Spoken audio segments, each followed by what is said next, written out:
ওয়াসসালামু আলা মান ইত্তাবাল হুদা রব্বি জিদনি ইলমা।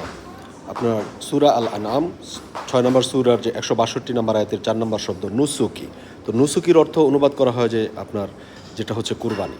আসলে এটার রুট ওয়ার্ড যেটা যে কুল ইন্না সলাতি ওয়া নুসুকি, এই যে নুসুকি যে শব্দটা যে বলো, তাই বলতে হবে। তো এটা বছরে একবার না, আপনি যে নুসুক যেটা হচ্ছে নুন এবং সিন, যেটা হচ্ছে নাস, নুন সিন কাফ, যেটা ধারণ করে মানুষ, যেটা ধারণ করে। এখন আপনি কি ধারণ করেন? আল্লাহর কিতাব যেটা সত্য সেটাকে ধারণ করেন, নাকি সত্য বাদ দিয়ে বা সত্যের সাথে মিথ্যাকে মিশ্রণ করে তারপর ধারণ করেন? এটা হচ্ছে নুন সিন এবং কাফ, যেটা হচ্ছে যে আপনার ধারণ করা, আপনার লেগে থাকা, যে শক্তি সামর্থ্য অনুযায়ী সাধ্যমতো আপনি কোনো কিছুর সাথে লেগে থাকা।